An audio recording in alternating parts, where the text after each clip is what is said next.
தங்களோட 25 வயசுல வாழ்க்கையில பல சாதனைகளை புரியணும்னு நம்பிக்கையோடு வாழ்க்கைய லீட் பண்ணக்கூடிய ஒரு 100 தனி மனுஷங்களை கற்பனை பண்ணிக்கங்க. அந்த 100 பேருமே அவங்க நினைச்ச மாதிரி வெற்றி பெறுவாங்கன்னு உங்களால சொல்ல முடியுமா? அவங்களுடைய 65வது வயசுல அந்த 100 பேர்ல வெறும் 5 பேர் மட்டும்தான் வெற்றியாளர்களா வருவாங்க. ஏன் மீதி இருக்க எத்தனை பேரும் தோல்வி அடைகிறாங்க? 25 வயசுல வெற்றி அடையணும்னு அவங்க கூட இந்த தீப்பொறி என்னாச்சு? அவங்களுடைய கனவுகள், எதிர்பார்ப்புகள், திட்டங்கள் இதெல்லாம் என்னாச்சு? ஏன் அவங்களுடைய நம்பிக்கைக்கும் அவங்க அடைந்த முடிவுகளுக்கும் இவ்வளவு பெரிய வித்தியாசம்? இதுக்கெல்லாம் காரணம் வாழ்க்கையுடைய முக்கியமான ஒரு மந்திர வார்த்தை, ஒரு வினோதமான ரகசியம். நோபல் பரிசு பெற்ற புகழ்பெற்ற தத்துவ அறிஞர் டாக்டர் ஆல்பர்ட் ஸ்வைசர் கிட்ட ஒரு பத்திரிகையாளர் கேட்டார், டாக்டர் இப்ப இருக்க மனுஷங்கிட்ட நீங்க எதை குறையா பாக்குறீங்க அப்படின்னு கேட்டார். அதுக்கு அவரு கொஞ்ச நேரம் அமைதியா இருந்துட்டு மனிதர்கள் சிந்திப்பதில்லை அப்படின்னு பதில் சொன்னார். இதை பத்தி தான் நான் உங்ககிட்ட பேச போறேன். நம்ம வாழக்கூடிய இந்த காலம் இருக்கு இல்லையா, இது ஒரு பொற்காலம். ஆமாங்க, உலகத்துல பல விதமான முன்னேற்றங்களோடு, மேம்பாடுகளோடு, அறிவியல் அதிசயங்களோடு, பல விதமான வாய்ப்புகளோடு நம்ம இந்த வாழ்க்கைய வாழ்ந்துட்டு இருக்கோம். ஆனா இந்த முன்னேற்றம் அடைந்த இந்த பொற்காலத்துல கூட தங்க வாழ்க்கையில சாதிக்கணும்னு 25 வயசு ஆரம்பிக்கிற ஒரு 100 பேர் எடுத்துக்கிட்டீங்கன்னா, அது ஆண்களா இருக்கலாம், பெண்களா இருக்கலாம். அவங்களுடைய 65வது வயசுல அவங்க நம்பிக்கை பிரகாரம் வெற்றி அடைஞ்சிருப்பாங்க. அவங்களால சொல்ல முடியுமா? அந்த 100 பேருமே தங்க வாழ்க்கையில வெற்றி அடையணும், சாதிக்கணும்னு தான் தங்க வாழ்க்கையை லீட் பண்ணுவாங்க. தங்க கண்களோட ஒரு தீப்பொறியோட வாழ்க்கையை நோக்கி ஒரு சாகச பயணமா எடுத்துக்கிட்டு வாழ்க்கையை இதை அதை சாதிக்கணும், இதை சாதிக்கணும் அப்படின்னு தான் தங்க வாழ்க்கையை லீட் பண்ணுவாங்க. ஆனா 65 வயசுல இந்த 100 பேருக்கும் 65 வயசு ஆகும்பொழுது அதுல ஒரே ஒருத்தர் மட்டும்தான் பணக்காரராக இருப்பார். 4 பேரு பொருளாதாரத்துல தன்னிறைவு பெற்றிருப்பாங்க. 5 பேரு இன்னும் வேலை செஞ்சுக்கிட்டே இருப்பாங்க. 54 பேர் தங்க வாழ்க்கையை நடத்த முடியாம போராடிட்டு இருப்பாங்க. அப்ப 100ல வெறும் 5 பேர் தான் தாங்க எப்படி நினைச்சாங்களோ அது மாதிரி சாதனையாளர்களா மாறுறாங்க. ஏன் மீதி இருக்க எல்லாருமே தோல்வி அடைகிறாங்க? வெற்றி அடையணும்னு 25 வயசுல ஸ்டார்ட் பண்ண அவங்க லைஃப ஏன் 65 வயசுல அவங்க அக்காம்ப்ளிஷ் பண்ண முடியல? அவங்களோட கனவுகள், எண்ணங்கள், திட்டங்கள்லாம் என்னாச்சு?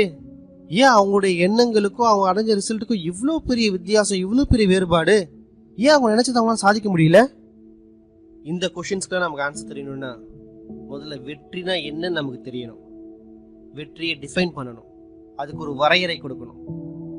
வெற்றிக்கான மிகச்சிறந்த வரையறை என்னன்னா, உயர்வான லட்சியத்தை அடைய நாம மேற்கொள்ளக்கூடிய படிப்படியான முன்னேற்றம் தான் வெற்றி.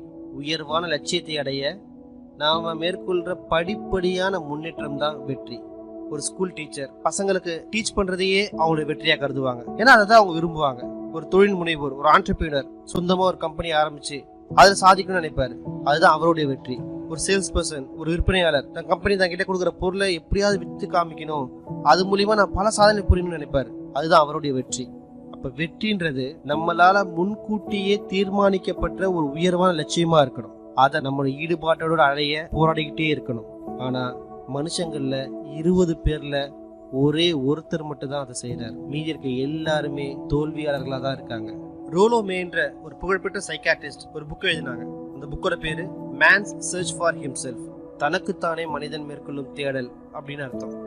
அந்த புக்ல அவங்க சொல்றாங்க, வீரத்தோட எதிர்ப்பதம் கோழைத்தனம் இல்ல, மற்றவங்களை நாம பிரதிபலிக்கிறது. மற்றவங்க எப்படி நடந்துக்கிறாங்களோ அதே மாதிரி நாமளும் நடந்துக்கணும்னு நினைக்கிறது, அதுதான் வீரத்தோட எதிர்ப்பதம். நாம பெறக்கூடிய பல தோல்விகளுக்கு காரணமே என்னன்னா இந்த தன்மை தான். மற்றவங்கள மாதிரி நாம நடந்துக்கணும்னு நினைக்கிறது, அறிந்தும் இருக்கலாம், அறியாமலும் இருக்கலாம். இதுதான் நாம் அடையக்கூடிய தோல்விகளுக்கு மிகப்பெரிய காரணம். நம்ம 7 வயசுல எழுத படிக்க ஆரம்பிக்கிறோம், 30 வயசுல வாழ்க்கைய லீட் பண்ண ஆரம்பிக்கிறோம். நம்ம வாழ்க்கையை மட்டும் லீட் பண்ணல, நம்மளுடைய ஃபேமிலியை நம்ம சப்போர்ட் பண்றோம். ஆனா கூட 65 வயசுல கூட நம்மளால பொருளாதாரத்தை தன்னிறைவுபட முடியலன்னா நம்ம தோல்வி அடைஞ்சவங்க தானே. ஏன் இந்த தோல்வி ஏற்படுது? ஏன்னா மற்றவங்கள தான் நம்ம பிரதிபலிக்கிறோம். ஆமாங்க, அந்த 195 பேர் தோல்வி அடைஞ்சிருக்காங்க பாத்தீங்களா, அதே மாதிரி மனிதர்கள் என்ன பண்றாங்களோ அதையே தான் நாமளும் செய்யறோம், அவங்களே தான் நாமளும் பிரதிபலிக்கிறோம். அதனாலதான் நாமளும் தோல்வி அடைஞ்சவங்களா இருக்கோம். கஷ்டப்பட்டு நேர்மையா உழைக்கிற ஒரு மனுஷன் வாழ்க்கையில எந்த ஒரு சாதனையும் படைக்காம இருக்கிறதையும், எந்த ஒரு கஷ்டமே படாம வாழ்க்கையில எல்லாம் கிடைக்கிற இன்னொரு மனுஷனையும் பார்த்து நீங்க ஆச்சரியப்பட்டிருக்கீங்களா? 2வது சொன்ன பாத்தீங்களா, இந்த கஷ்டமே இல்லாத மனுஷன் அவனுக்கு தொடுறது எல்லாமே தங்கமா மாறும். சொல்லுவாங்கல்ல, தொட்டதெல்லாம் தொடங்குதுன்னு. அவன் கை வைக்கிற எல்லாமே வெற்றியா இருக்கும். அவனுக்கு வெற்றி மேல வெற்றி குஞ்சுக்கிட்டே இருக்கும். ஆனா அதே இன்னொரு பக்கம் ஒருத்தர் எவ்வளோதான் கஷ்டப்பட்டு உழைச்சாலும் அவருக்கு தோல்வி மேலே தோல்வி தான் வந்துக்கிட்டே இருக்கும். இதை பார்த்து நீங்கள் ஆச்சரியப்பட்டிருக்கீங்களா? இந்த 2 பேருக்கு இருக்க வித்தியாசம் என்னென்னா, அவர்களுடைய குறிக்கோள், லட்சியம், அதுதான் அவங்க 2 பேரையும் வேறுபடுத்தி காட்டுது. வாழ்க்கையில் வெற்றி பெற எல்லாருமே தங்களோட குறிக்கோள் எதுன்னு தெரிஞ்சுக்கிட்டு அதை நோக்கி தான் போயிட்டே இருப்பாங்க. ஆனால் இன்னொரு பக்கம் அந்த தோல்வியடைகிறாங்க பார்த்தீங்களா, அவங்களுடைய வாழ்க்கையில் குறிக்கோள் இல்லாத காரணத்தினால அவங்க வாழ்க்கை முழுக்கவே இந்த சூழ்நிலைகள் கட்டி போட்டே இருக்கும். இந்த சூழ்நிலை கைதியாக இருப்பாங்க. மற்றவங்க அவங்க மேலே ஆதிக்கம் செலுத்துவாங்க. அவங்களால அதுலேருந்து மீளவே முடியாது. அது காரணம் அவங்களுக்கு குறிக்கோள்னு ஒன்று இல்லவே இல்லை. எடுத்துக்காட்டா, ஒரு பயணம் திட்டமிடப்பட்ட தீர்மானிக்கப்பட்ட ஒரு கப்பலை எடுத்துக்கோங்க. அந்த கப்பலில் கேப்டன் இருப்பார், அவருக்கு ஹெல்ப் பண்ண க்ரீவ் இருப்பாங்க, எல்லாரும் இருப்பாங்க. அவங்க எல்லாருக்கும் எந்த திசையை நோக்கி போகிறோம், எந்த இடத்த நோக்கி போகிறோம், எந்த டெஸ்டினேஷனை நோக்கி போகிறோம்னு அவங்களுக்கு தெரியும். ஏன்னா அவங்களுக்கு எல்லாருக்கும் ஒரு கோல் இருக்குது, எந்த இடத்த நோக்கி போகிறோன்னு. 10,000ல் 9,999 தடவை கண்டிப்பாக அந்த கப்பல் அந்த டெஸ்டினேஷனை, அந்த இலக்கை அடையும். ஏன்னா அதுக்கு இலக்குன்னு ஒன்று இருக்குது. இதுவே இன்னொரு கப்பல் எடுத்துக்காங்க, அதுவும் ஃபர்ஸ்ட் கப்பல் மாதிரி தான். ஆனால் அதில் எந்த ஒரு திட்டமிடலும் இல்லை. அதில் கேப்டன் கிடையாது, க்ரீவ் கிடையாது, எதுவுமே கிடையாது. அதுக்கு எந்த ஒரு இலக்குமே கிடையாது, எந்த ஒரு கோலுமே கிடையாது. அப்படி எந்த ஒரு இலக்குமே இல்லாத ஒரு கப்பலை நீங்கள் ஸ்டார்ட் பண்ணீங்கன்னா உங்களுக்கே தெரியும், அந்த கப்பல் அந்த துறைமுகத்திலேருந்து போகும்போது எந்த ஒரு இடத்துலையும் மூழ்கி போயிடலாம். ஒரு இலக்கு அதை அடையவே அடையாது. ஏன்னா அது இலக்குன்னு ஒன்று கிடையவே கிடையாது. அது எந்த ஒரு இடத்துக்கும் போக முடியாது. ஏன்னா அதுக்கு எந்த ஒரு இலக்கும் கிடையாது, எந்த ஒரு வழிகாட்டுதலும் கிடையாது. அதே மாதிரி தான் நம்ம மனித குலமும். இங்கே பலமானவங்க வெற்றி அடைகிறத யாரும் தடுக்கிறது கிடையாது. ஆனால் பலவீனமானவங்க தோல்வி அடைகிறத தடுத்து காப்பாற்றிட்டு இருக்கோம். எப்படின்னா, எடுத்துக்காட்டா இந்த போர்க்காலங்களில் போர்க்கப்பல்கள்லாம் இருக்கும். இந்த வணிக கப்பல்கள்லாம் இருந்ததுன்னா இந்த வணிக கப்பல்களுக்கு எதுவும் பாதிப்பு ஏற்படாமல் இருக்க இந்த போர்க்கப்பல்கள் அதிவேகமாக செல்லும். இருந்தாலும் அந்த வணிக கப்பலை அரவணைச்ச மாதிரி அதுக்கு எந்த ஒரு பாதிப்பு ஏற்படக்கூடாதுன்னு அதே வேகத்திலேயே அது பாதுகாத்துட்டு போயிட்டே இருக்கும்.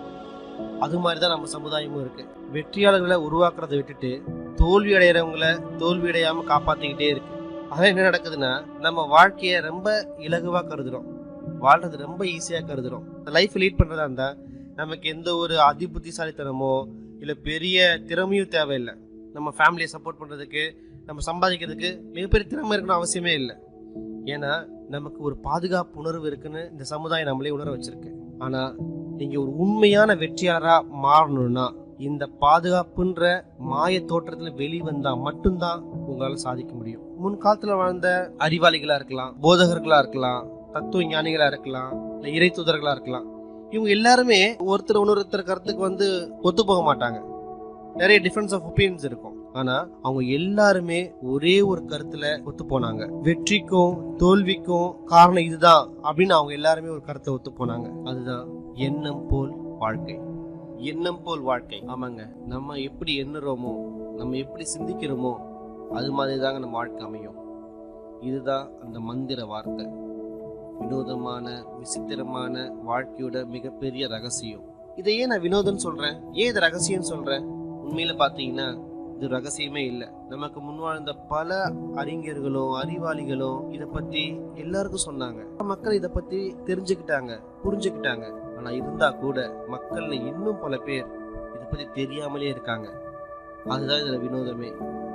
அதே மாதிரி இது தெரியாதவங்களுக்கு இது இன்னும் ஒரு ரகசியமாகவே இருந்துட்டு இருக்கு. ரோமானிய பேரரசன் மார்க்கஸ் ஆர்லியஸ் சொன்ன மாதிரி ஒரு மனுஷனோட வாழ்க்கை அவரோட எண்ணங்களால தான் கட்டமைக்கப்படுது.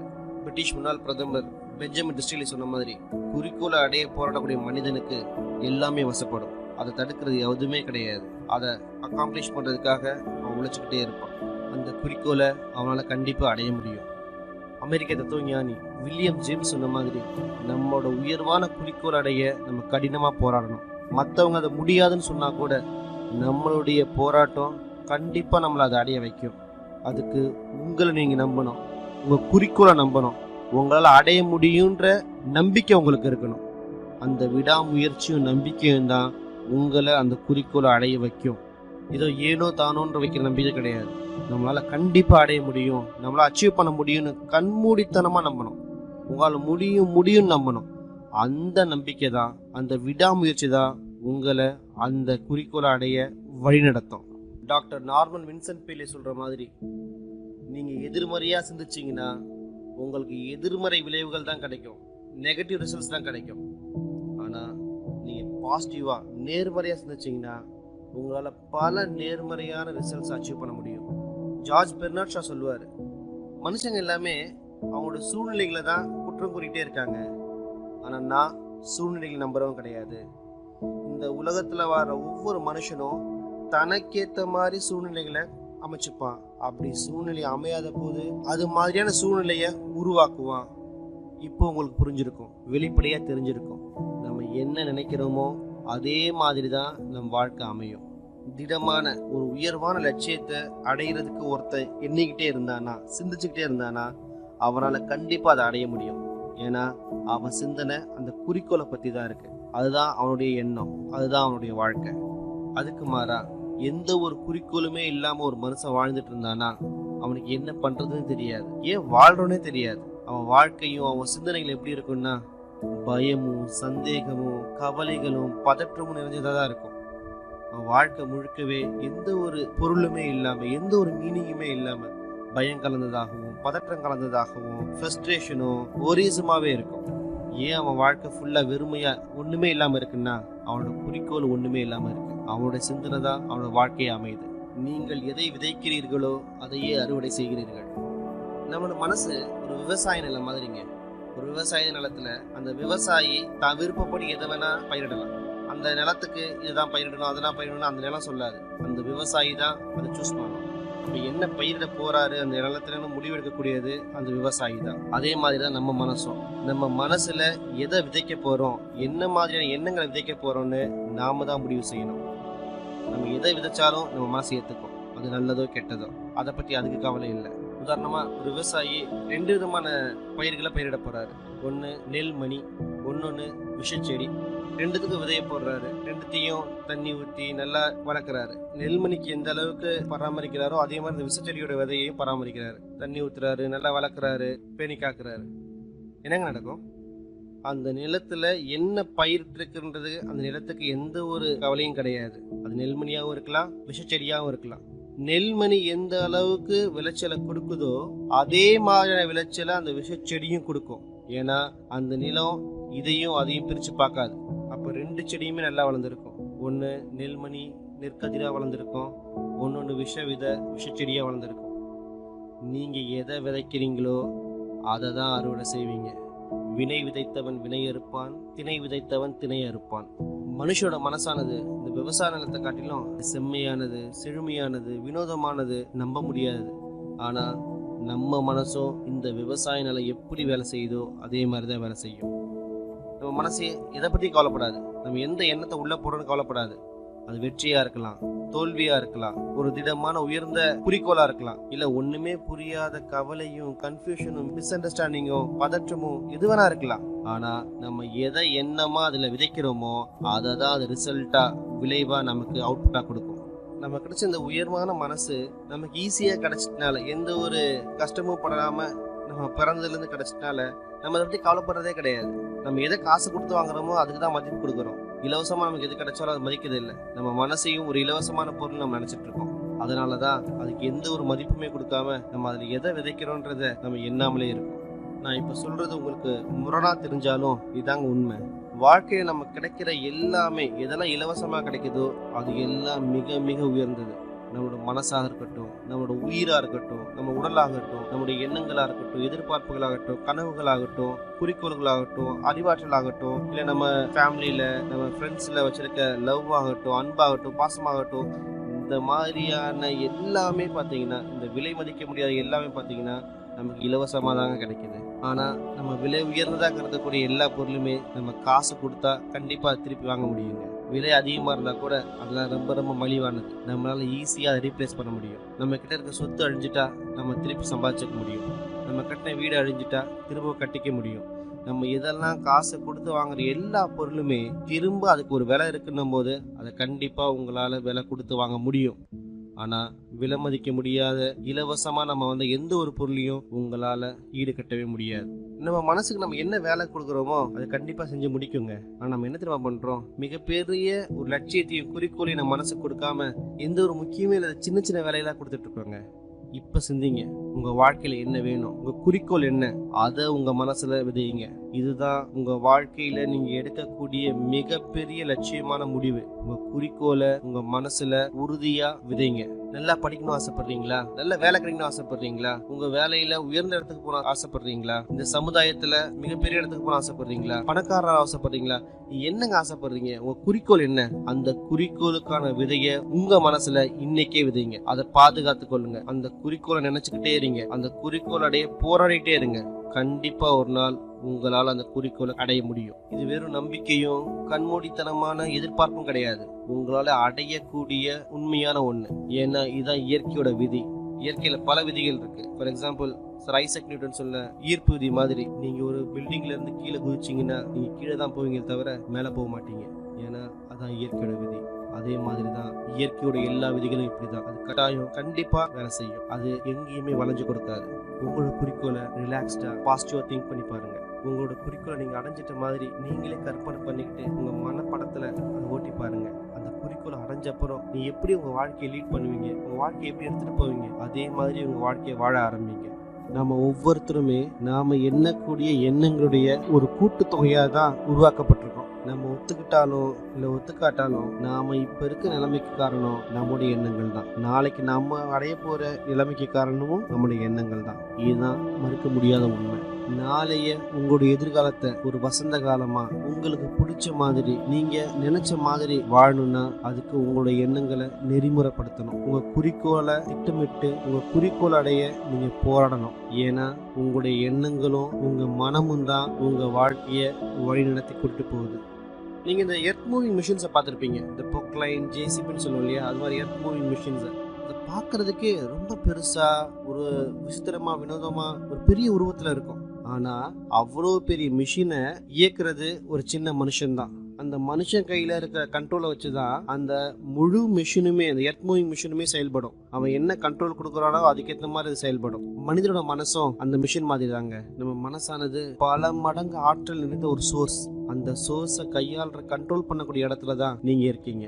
எப்படி ஒரு எர்த் மூவிங் மிஷினை ஒரு மனுஷன் கண்ட்ரோல் பண்றானோ அதே மாதிரி உங்கள்கிட்ட இருக்க ஆற்றல் நீங்க கண்ட்ரோல் பண்ணணும். ஒரு எர்த் மூவிங் மிஷின் நீங்க கண்ட்ரோல் பண்ண மாட்டீங்கன்னா அது தன்னுடைய பாட்டுக்கு போய் பல விதமான சேதாரங்களை விளைவிக்கும். அதே மாதிரி தான் உங்க மனசும். அதை நீங்க கண்ட்ரோல் பண்ணலன்னா அதனால ஏற்படக்கூடிய எல்லா விளைவுகளுக்கும் நீங்க தான் பொறுப்பு. ஏன்னா நீங்க தான் அந்த டிரைவர் சீட்ல இருக்கீங்க. அதுவே உங்க மனசை நீங்க கண்ட்ரோல் பண்ணீங்கன்னா உங்களுடைய முழு ஆற்றலையும் ஒரு குறிப்பிட்ட மதிப்பு வாய்ந்த குறிக்கோளுக்காக உங்களால செலவழிக்க முடிஞ்சு உங்களால அந்த உயர்ந்த லட்சியத்தை அடைய முடியும். அதை முடிவு பண்ண வேண்டியது நீங்க தான். ஏன்னா உங்க மனசை இயக்கக்கூடிய டிரைவர் சீட்ல நீங்க மட்டும்தான் இருக்கீங்க. இந்த வெற்றியை கொடுக்கக்கூடிய இந்த இயற்கையோட விதி ரெண்டு பக்கமும் கூர்மையான ஒரு வாழை போன்றது. உங்களுடைய எண்ணங்களால தான் அதை நீங்க கண்ட்ரோல் பண்ணணும். ஏன்னா இந்த விதி உங்களுக்கு வெற்றியையும் வளத்தையும் ஆரோக்கியத்தையும் மகிழ்ச்சியையும் வாழ்க்கையில எதெல்லாம் நீங்க சிந்திக்கிறீங்களோ கற்பனை பண்றீங்களோ ஆசை பண்றீங்களோ எல்லாத்தையுமே உங்களுக்கு கொடுக்கும். அதே சமயம் அதை நீங்க கண்ட்ரோல் பண்ணாம விட்டுட்டீங்கன்னா உங்களை இழிவான நிலைக்கு கொண்டு போயிடும். உங்களை தாழ்த்தி உங்களால முன்னேறவே முடியாத இடத்துக்கு கூட்டிட்டு போயிடும். இது எல்லாமே நீங்க உங்க எண்ணங்களால எப்படி யூஸ் பண்றீங்கிறது தான் இருக்கு. நல்ல விஷயத்துக்கா கெட்ட விஷயத்துக்கா. இதுதான் வாழ்க்கையோட மந்திரம். வாழ்க்கையோட வினோதமான விசித்திரமான ரகசியம் இதுதான். உங்க எண்ணங்களை நீங்க எப்படி யூஸ் பண்றீங்கன்றத பொறுத்து தான் அது. பல அறிஞர்கள் சொல்ற மாதிரி உங்களுக்கு வெற்றி அடையணும்னா நீங்க வெற்றி பெறதுக்கு அதுக்கான விலையை நீங்க கொடுத்தே ஆகணும். அந்த விலை தான் விடாமுயற்சியும் நம்பிக்கையும். அந்த விலையை கொடுத்தீங்கன்னா கண்டிப்பா உங்களுக்கு வெற்றி கைகூடும். தோல்வி அடைஞ்ச ஒரு வாழ்க்கையை வாழ்றதை விட நீங்க கொடுக்கக்கூடிய உங்களோட முயற்சியும் உழைப்பும் அவ்வளவு கடினமானது ஒன்றும் கிடையாது. எப்ப நீங்க உங்க குறிக்கோளை நோக்கி உழைக்கணும் போராடணும்னு ஆரம்பிச்சிட்டீங்களோ அப்பவே நீங்க ஒரு வெற்றியாளராக மாற ஆரம்பிச்சிட்டீங்க. ஏன்னா மனுஷங்கள் ரொம்ப ரொம்ப கொஞ்சம் பேர் தான் வெற்றியை நோக்கி போராடிட்டு இருக்காங்க. நான் ஏற்கனவே சொன்ன மாதிரி 100 மனிதர்கள்ல வெற்றி பெற்ற அந்த 5 மனிதர்கள் இருக்காங்க இல்லையா, அந்த 5 மனிதர்கள்ல ஒரு மனிதரா கண்டிப்பா நீங்க இருப்பீங்க. உங்களே போட்டு நீங்க குழப்பிக்காதீங்க. நம்ம என்ன பண்ண போறோம், எப்படி இந்த வெற்றி அடைய போறோம், அதெல்லாம் எதுவுமே குழப்பிக்காதீங்க. உங்க குறிக்கோளை மட்டும் நீங்க டிசைட் பண்ணுங்க. அதை மட்டும் நோக்கி பயணிங்க. மற்றதெல்லாம் உங்களை விட மேலதிகமான சக்தி கிட்ட விட்டுருங்க. நீங்க செய்ய வேண்டியதெல்லாம் ஒண்ணுதான். உங்க குறிக்கோளை நோக்கி உங்க பயணத்தை எப்பயுமே விடாது மேற்கொண்டுட்டே இருக்கணும். அந்த விடாமுயற்சியையும் தொடர்ந்த பயணத்தையும் இலக்கு நோக்கி நீங்க கொண்டு போயிட்டே இருந்தீங்கன்னா சரியான தருணத்துல சரியான இடத்துல உங்களுக்கு அந்த வெற்றி கைக்கணும். நீங்க அதை கண்கூடாவே பார்ப்பீங்க. வாழ்க்கையுடைய இந்த மந்திர வார்த்தையை என்னைக்குமே மறந்துடாதீங்க. நீ எதை எண்ணுகிறாயோ அதுவாகவே மாறுகிறாய். இன்னைக்கே ஆரம்பிங்க. நீங்க இழக்கிறதுக்கு எதுவுமே கிடையாது. ஆனா நீங்க ஜெயிக்கிறதுக்கு இந்த முழு வாழ்க்கையும் இருக்கு. இந்த வினோதமான ரகசியம் உங்க வாழ்க்கையில ஒர்க் அவுட் ஆக நீங்க கடைபிடிக்க வேண்டிய 30 நாள் ஆக்ஷன் பிளானை தான் நான் இப்போ உங்களுக்கு சொல்ல போறேன். உங்க இலக்கை அடையிற வரையும் நான் சொல்லக்கூடிய இந்த வழிமுறைகளை அடுத்த 30 நாள் தவறாம ஃபாலோ பண்ணுங்க. முதலாவதா, எல்லாத்துக்கும் மேல நீங்க அடைய விரும்புற உங்களுடைய குறிக்கோளை ஒரு கார்டில் எழுதுங்க. அது நிறைய பணமா இருக்கலாம், அதாவது உங்களுடைய சம்பளத்தை நீங்கள் ரெட்டிப்பாக்க நினைக்கலாம், இல்லை ஒரு குறிப்பிட்ட அமௌண்ட்டை சம்பாதிக்க நினைக்கலாம், ஒரு அழகான வீடை கட்டுறதா இருக்கலாம், உங்கள் வேலையில் நீங்கள் அச்சீவ் பண்ணுறதா இருக்கலாம், இந்த சமுதாயத்தில் ஏன்னா இந்த வாழ்க்கையில் ஒரு குறிப்பிட்ட அந்தஸ்து அடைகிறதா இருக்கலாம், மகிழ்ச்சியான ஃபேமிலியாக இருக்கலாம். நீங்கள் எதை அச்சீவ் பண்ண நினைக்கிறீங்களோ அதை குறிப்பிட்டு அந்த கார்டில் எழுதுங்க. அந்த குறிக்கோள் ஒரு வரையறுக்கப்பட்டதாகவும் ஒரே ஒரு குறிக்கோளாகவும் இருக்கணும். அதை நீங்கள் யாருக்கும் காமிக்கணும் அவசியம் இல்லை. ஆனால் அந்த கார்டை உங்கள் கூடயே ஒவ்வொரு நாளும் வச்சுருங்க. எப்போல்லாம் உங்களுக்கு நேரம் கிடைக்குதோ உங்களுடைய குறிக்கோளுடைய அந்த கார்டை பார்த்துட்டே இருங்க. காலையில் எந்திரிச்ச உடனே ரிலாக்ஸ்டாக உற்சாகமாக ஒரு நேர்மறையான சிந்தனையோட எந்திரிச்சு அந்த கார்டை பாருங்க. உடனே உங்களுக்குள்ளேயே உங்க குறிக்கோளை அடைய ஏதாவது செய்யணும்னு தோணும். இந்த வாழ்க்கையில நம்ம சாதிக்கணும், அந்த குறிக்கோளை அடையிறதுக்காக நம்ம சாதிக்கணுன்ற எண்ணம் உங்களுக்கு ஒவ்வொரு நாள் காலையிலையும் தோணும். ஒவ்வொரு நாளும் உங்களுக்கு எப்பெல்லாம் நேரம் கிடைக்குதோ அப்பெல்லாம் அந்த கார்டை பாருங்க. நீங்க படுக்கிறதுக்கு போறதுக்கு முன்னாடி, உங்க பெட்டுக்கு போறதுக்கு முன்னாடி அந்த கார்டை பாருங்க. அந்த கார்டை ஒவ்வொரு தடவை பார்க்கும் பொழுதும் உங்களுடைய குறிக்கோளை, உங்களுடைய இலக்கை உங்களால் அடைய முடியும்னு நம்புங்க. ஏன்னா எப்பெல்லாம் அந்த குறிக்கோளை பார்க்குறீங்களோ அப்பெல்லாம் உங்களுக்கே அந்த நம்பிக்கை ஏற்படும். உங்களால் உங்களுடைய இலக்கை அடைய முடியுன்ற நம்பிக்கை உங்களுக்கு ஏற்படும்.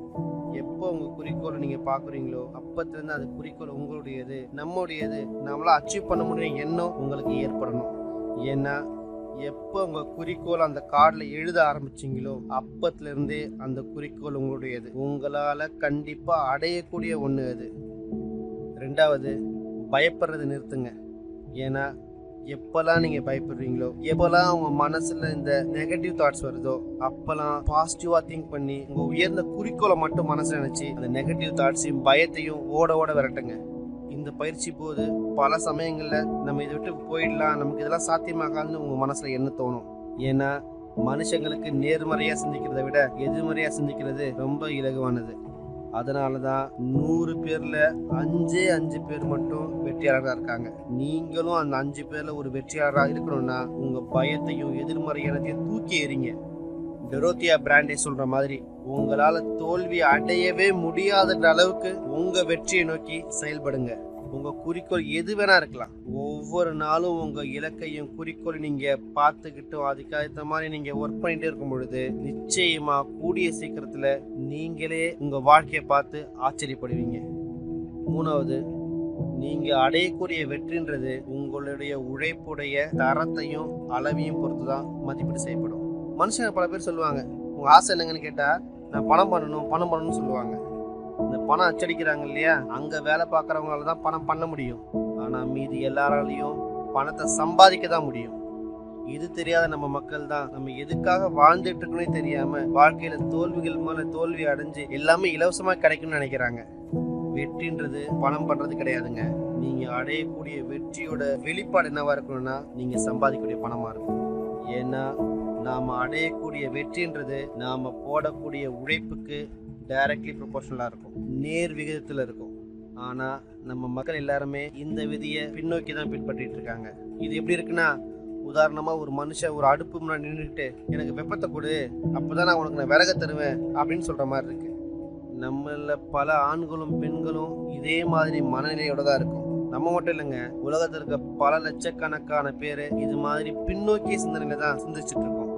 ஏன்னா உண்மை என்னன்னா, உங்களுக்கு வெப்பம் கிடைக்கணும்னா அதுக்கான மண்ணெண்ணெய அந்த அடுப்புல நீங்க ஊற்றி இருக்கணும். அப்பதான் உங்களுக்கு அந்த வெப்பம் கிடைக்கும். அது மாதிரி தான் உங்களுக்கு வெற்றி அடையணும்னா, உங்க குறிக்கோளை அடையணும்னா, உங்க இலக்கை அடையணும்னா அதுக்கான உழைப்பை நீங்க போடணும். பணத்தை பத்தி மட்டுமே நினைச்சிட்டு இருக்காதீங்க. உங்க வெற்றியை நோக்கிய உழைப்பு, அதுக்கான கட்டமைப்பு, அதுக்கான வேலை, அதுக்கான கனவு, இது எல்லாத்தையும் சேர்த்து ஒரு புதிய பாதையை உருவாக்குங்க. அப்படி நீங்க செஞ்சீங்கன்னா அந்த பாதை உங்களுக்கு அளவு கடந்த செழிப்பையும் வளத்தையும் உங்க வாழ்க்கையில கொண்டு வரும். நான் சொன்ன இந்த ஆக்ஷன் பிளானை உங்களோட குறிக்கோள் என்னன்னு தெரியாம ஆரம்பிக்காதீங்க. இதுல நிலையா இல்லாம ஆரம்பிக்காதீங்க. அதை ஆரம்பிச்சு அந்த 30 நாளுக்குள்ள நீங்க உங்களால ஃபாலோ பண்ண முடியாம தோல்வி அடைஞ்சிட்டீங்கன்னா திரும்பவும் அடுத்த 30 நாள் இந்த ஆக்ஷன் பிளானை பயிற்சி பண்ணுங்க. ஏன்னா இந்த 30 நாள்ல உங்களுக்கு மனசுல எதிர்மறை எண்ணங்கள் வரும். அந்த எதிர்மறை எண்ணங்களால நீங்க ஃபெயில் ஆனாலும் திரும்பவும் 30 நாள் இதை ஃபாலோ பண்ணுங்க. இதை நீங்க ஃபாலோ பண்ண உங்களுக்குள்ளேயே அது ஒரு ஹேபிட்டா, ஒரு பழக்கமா உள்ளுக்குள்ள வந்து உங்களையே அறியாம உங்களால அந்த வெற்றியை அடைய முடியும், நம்மளால எல்லாத்தையும் சாதிக்க முடியும்ன்ற எண்ணத்தை உங்களுக்குள்ளேயே அது விதைக்கும். எல்லாத்துக்கும் மேல கவலைப்படாதீங்க. கவலை உங்களுக்கு பயத்தை உருவாக்கும். அந்த பயம் உங்களை கொஞ்சம் கொஞ்சமா சிதறடிக்கும். உங்களுக்கு எப்ப கவலை ஏற்படும்னா, நம்ம இப்படி இதை அச்சீவ் பண்ண போறோம் அப்படின்ற எண்ணம் உங்களுக்கு வரும்பொழுதே உங்களுக்கு அந்த கவலை ஏற்படும். நீங்க செய்ய வேண்டியதெல்லாம் ஒன்னே ஒண்ணுதாங்க. உங்க குறிக்கோளை கட்டியமா பற்றி பிடிச்சுக்கங்க. மற்றதெல்லாம் ஆட்டோமேட்டிக்கா தானா நடக்கும். இந்த 30 நாள் பயிற்சியை எடுத்துக்கங்க. அது செய்யுங்க, திரும்ப செய்யுங்க, திரும்ப திரும்ப செய்யுங்க. இதை நீங்க ஒவ்வொரு தடவை செய்யும் பொழுதும் அந்த குறிக்கோள் உங்க மனசுல ஆழமா பதிஞ்சு அது உங்க வாழ்க்கையோட ஒரு அங்கமா மாறும். உங்க வாழ்க்கையை வேறொரு லெவலுக்கு எடுத்துட்டு போகும். நீங்க இந்த குறிக்கோளோட வாழும்போது உங்க வாழ்க்கையோட எல்லை கதவுகள் எல்லாமே திறந்து வளங்களும் செழிப்பும் செல்வமும் உங்களை தேடி, உங்க வாழ்க்கையை தேடி ஓடி வரும். உங்க கற்பனைக்கு எட்டாத அளவுக்கு உங்க வாழ்க்கை போயிட்டு இருக்கத உங்களால உணர முடியும். பணமும் செல்வமும் கண்டிப்பா நிறையவே கிடைக்கும். ஆனா அதுக்கெல்லாம் மேல மன அமைதி. ஆமாங்க, இந்த உலகத்துல ரிலாக்ஸ்டா உற்சாகமா வாழ்க்கையை மகிழ்ச்சியா வாழ்ந்துட்டு இருக்கக்கூடிய சிறுபான்மையினர்ல அந்த மைனாரிட்டியில ஒரு ஆளா நீங்களும் இருப்பீங்க. இன்னைக்கே ஆரம்பிங்க. உங்க வாழ்க்கையில நீங்க இழக்கிறதுக்கு ஒண்ணுமே கிடையாது. ஆனா நீங்க அச்சீவ் பண்ண உங்க முழு வாழ்க்கையுமே இருக்கு.